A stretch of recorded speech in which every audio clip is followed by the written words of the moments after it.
This episode of Minor Obsession is brought to you by the UNC Charlotte Belk College of Business, North Carolina's urban research business school. As alumni of Belk College ourselves, we encourage you to visit belkcollege.uncc.edu and learn how Charlotte's business school can inspire your career path.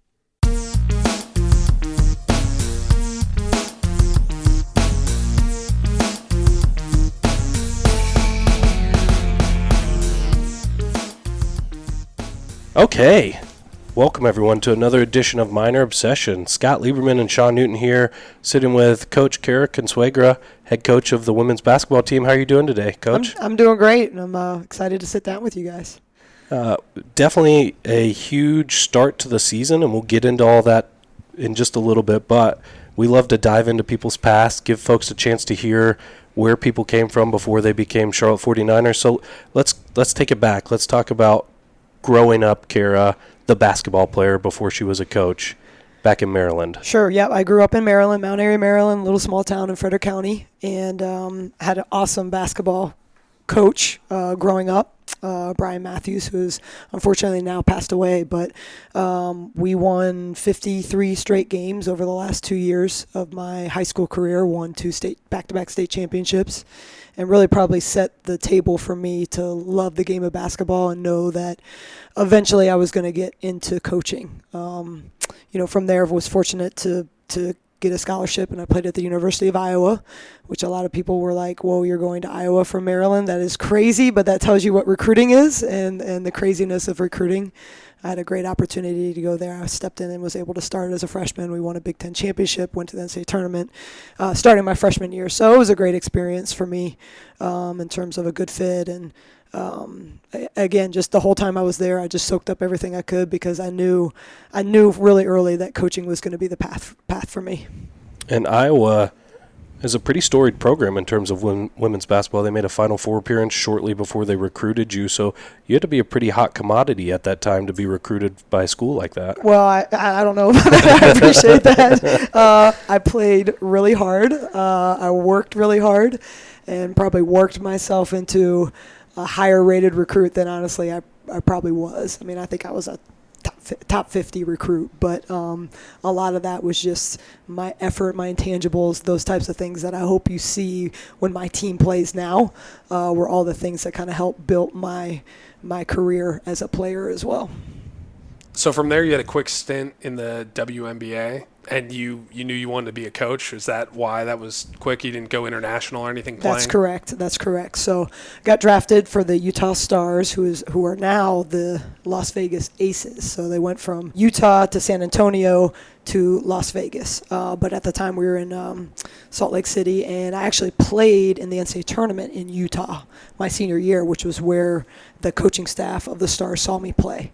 And they drafted me, and I went out and beat out a kid to be able to make a roster spot. And exactly, I got an opportunity. So during that summer, I got an opportunity to take a coaching job, basically a graduate assistant at Penn State. And then I also had an agent working for me overseas, and I had both opportunities. And I just kind of looked at it like, okay, long term, what's best for me? Could I have played pro a couple more years? Probably, but I would always be on that cut line. I would never, I'd be in that, and just the stress of living with that, I think every year, and knowing that long term that being a pro probably wasn't in the cards for me. I thought it would be a better opportunity to take the coaching job. And when I did that essentially closed the door for me. I mean, I went back to training camp the next year, and I got cut at the very end of that training camp, which wasn't surprising, to be honest. My pro coach was very disappointed that I didn't go overseas, which, I understood. So knowing in the back of your mind that coaching is where you want to be long term, through high school, through college, and then into the professionals, is that the mentality you had along the way? You were playing, but you were really focusing on looking at what your coaches were doing while you were out on the court? I did. I mean, I was one of those kids that you always found in my coach's office, always wanting to watch film, to break it down, always wanted extra workouts to kind of see different ways that I could get better as a player. Even when I became a graduate assistant, I mean, I went to every individual workout that I could possibly go to, both guards and posts, just so I could learn. I mean, obviously by then I was in the profession, but that was always something in the back of my mind. And I kept a notebook when I was in college of just things that I liked that my college coaches did and things that I probably would do different when I became a head coach. And I would love to actually dig that out. I'm sure I have that somewhere. I don't know where, somewhere in my house, in my attic. But yeah, I mean, it was just built in me early, and I knew that. So how did you transition from Penn to Marquette? So I was at Penn State for 3 years. It took me a little longer to get my degree because, I was still kind of training and hoping to play still professionally. And so I didn't take as many classes early on, but that turned out to be great for me because I had 3 years. I mean, during our time at Penn State, we went to the Elite Eight and 2 Sweet 16s, won a couple Big Ten championships, and got the chance to help, not really coach because I wasn't a full-time coach, Tanisha Wright, who is now on my staff. So just kind of a cool opportunity. And then, once I graduated with my graduate degree, Marquette called and talked to my boss at the time and said, hey, we're looking for, a coach that can come in. And I mean, I just turned 25, I think, so I could just rent a car to be able to go recruiting. I was young, and, they wanted somebody young to come in and, help with their players, help with that player development. And I just got really lucky. And I went out there and interviewed. And honestly, at Marquette, I thought it was a place that I would be for a couple years, but I fell in love with it out there. I loved Milwaukee. I loved Terry Mitchell, the coach that I work for. And I was there 7 years and learned a heck of a lot about coaching during that time. So it ended up being a really great fit for me. And recently, with Mike Hill coming around, we talk about a profile that Mike Hill loves in terms of young, energetic head coaches.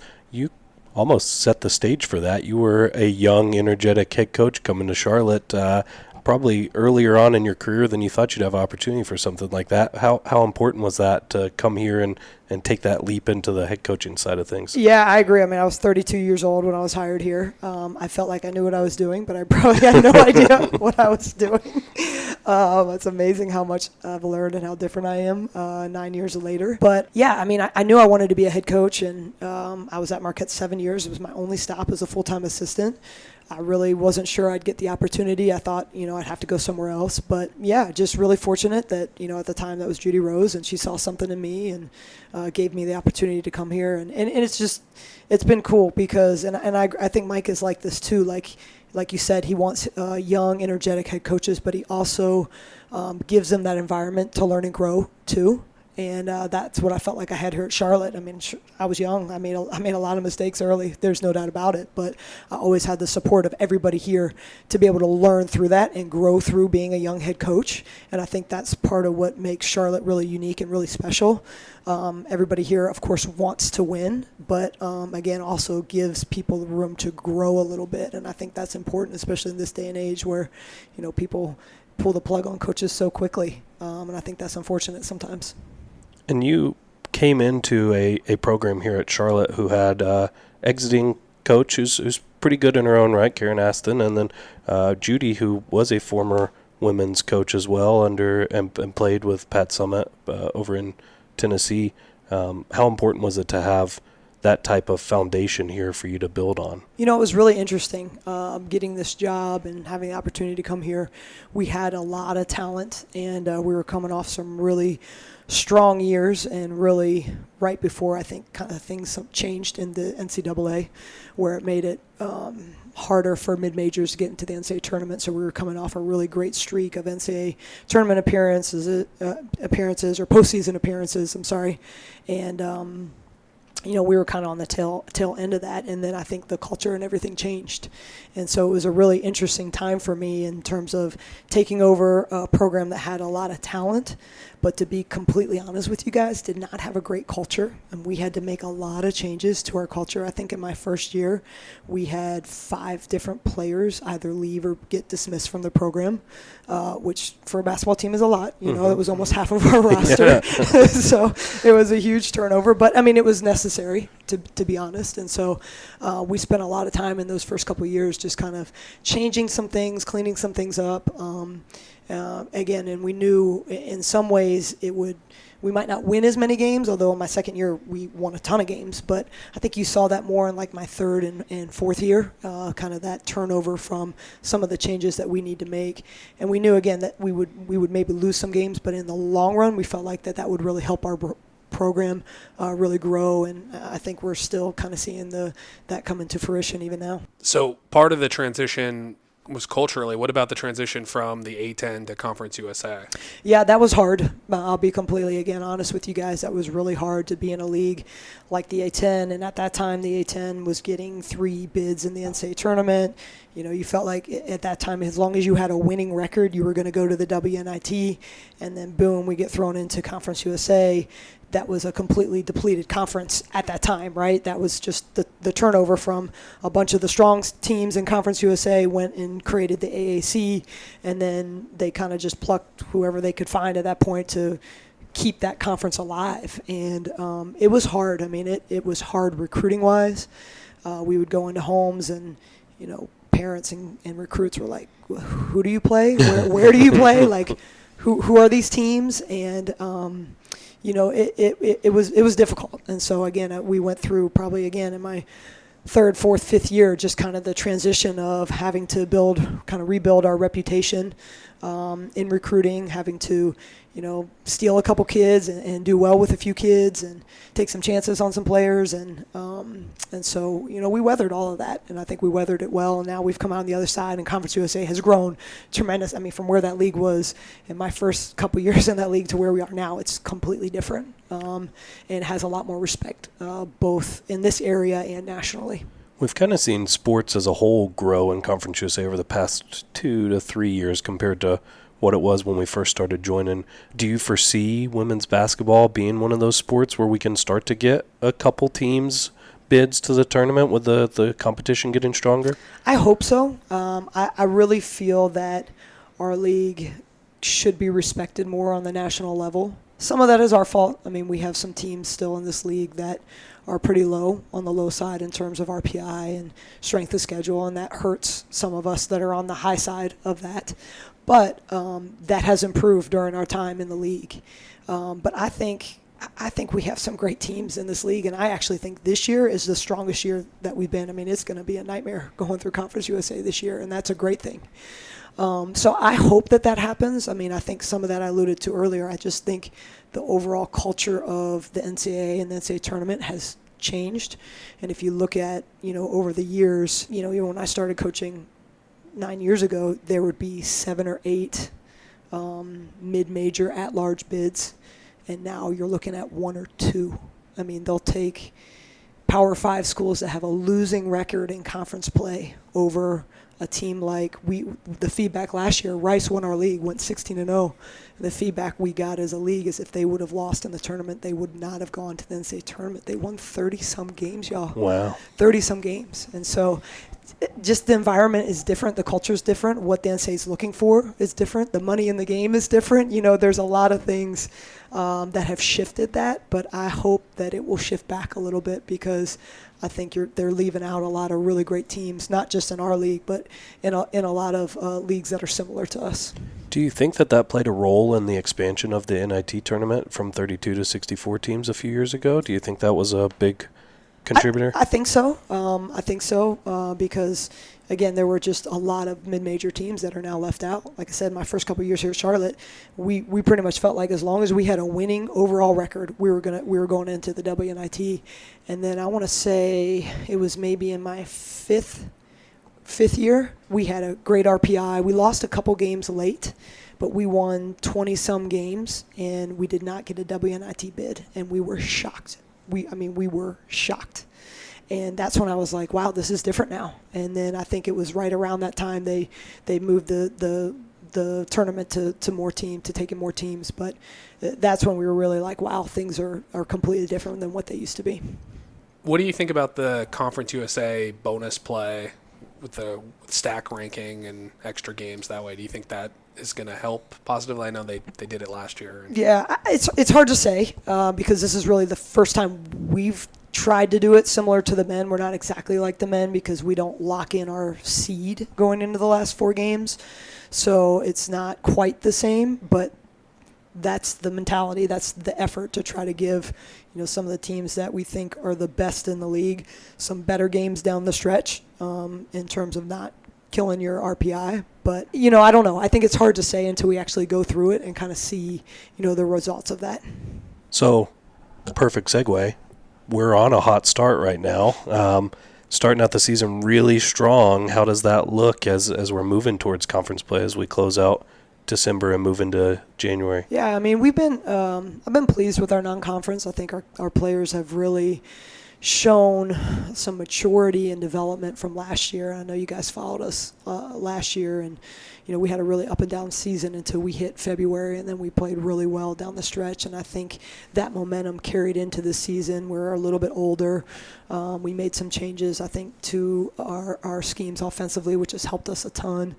And our kids have played really well for the most part in this non-conference. So, I think we're excited about having that momentum going into conference play.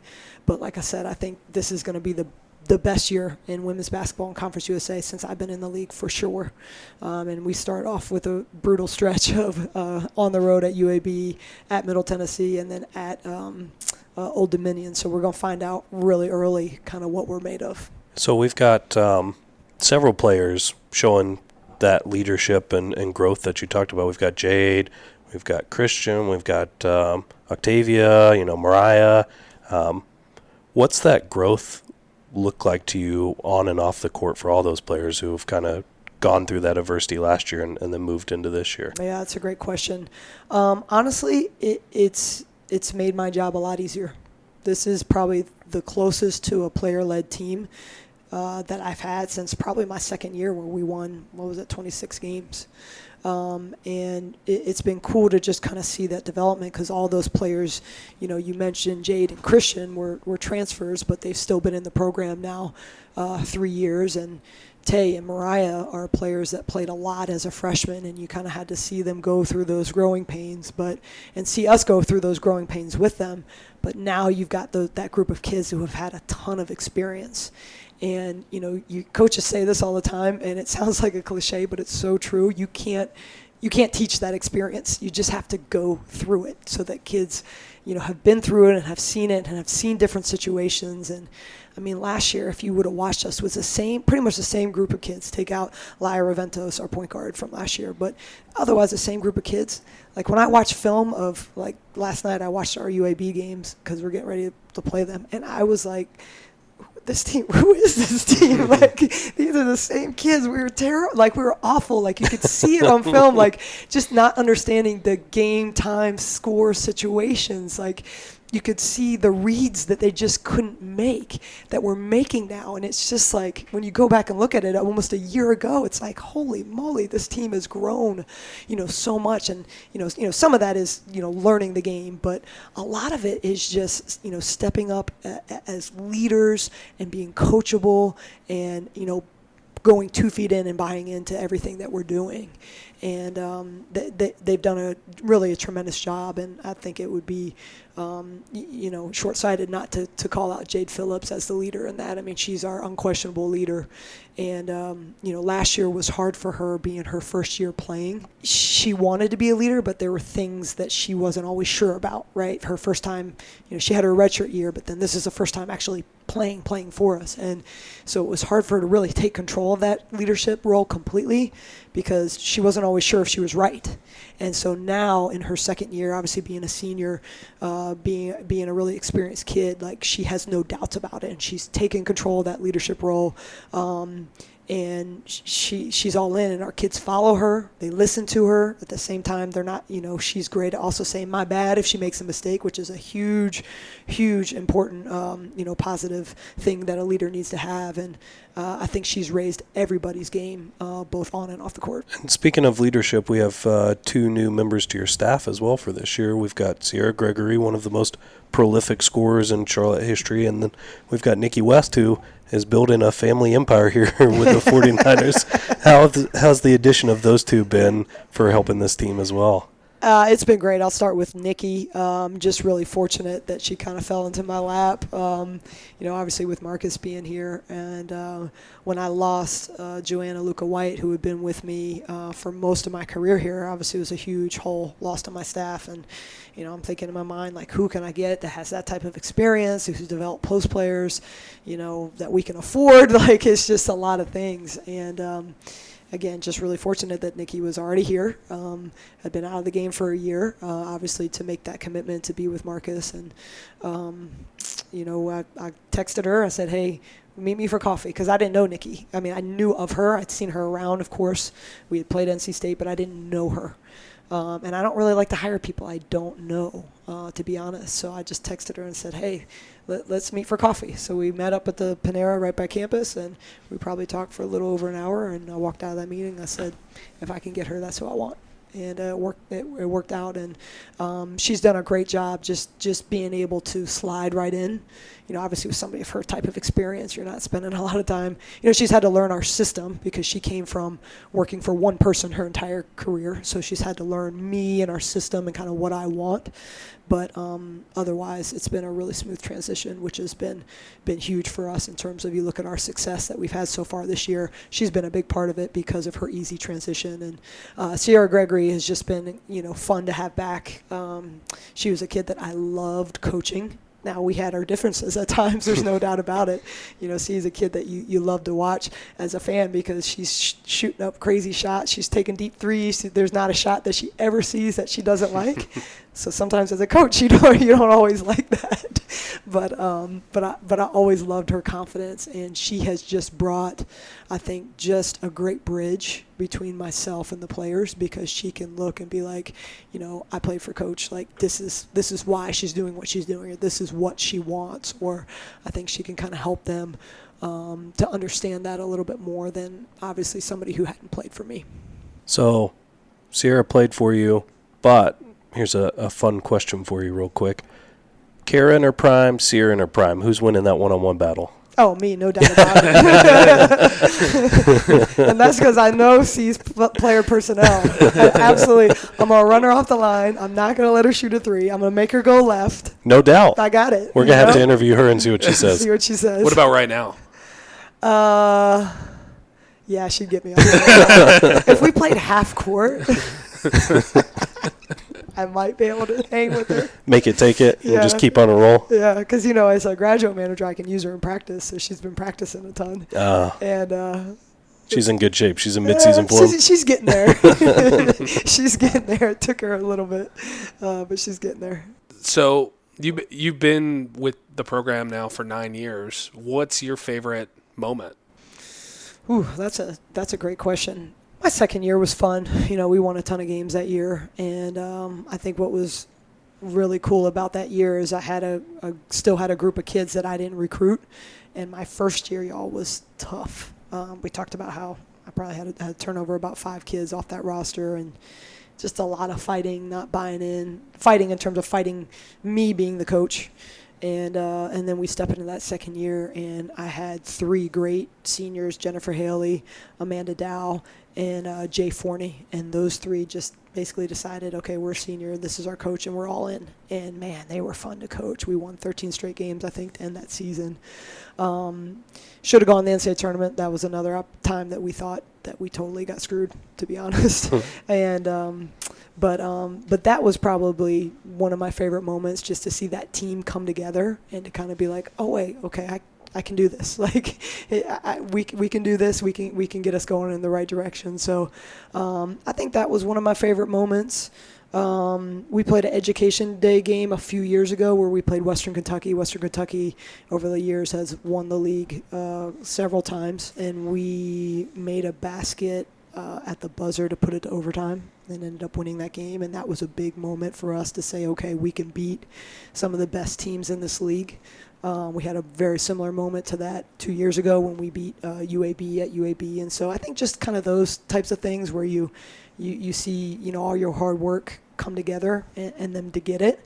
And, but I also think that some of my best moments are coming. I really do believe that. So one more question, then we'll let you go. But Scott and I both, as alumni who've been around the block but graduated not that long ago, talk about the change we've seen all the time. You've been here 9 years, not a Charlotte grad, weren't around before then. What's the change in this campus, this environment been like in your 9 years here?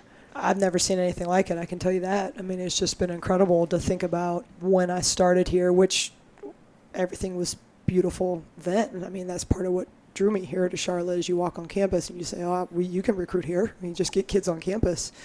But even, from then until now, in terms of the growth, the building, the different buildings that have gone up, the light rail that has been installed, but even the community around campus, I think that's been huge too. Everybody wants to talk about campus, which no doubt, everybody has had an incredible vision for how the university has grown, but just the area, when you see University City and you see the different, student housing going up and the different restaurants and all the things that they've done, I think, to enhance this whole area where now you feel like kind of a mini city within the city. I think that's been huge too, because again, now you can bring recruits. We put them up at the Hilton, and that whole area is totally changing and will continue to change. And they can walk in that area and be like, oh, this is a cool little area. Like, kids are looking for that too. They're not just looking for the exact campus life. They want to know what else is around campus. And I think all of that has kind of been built together. And because of that has just really propelled us in a really good direction. And of course, the leadership here.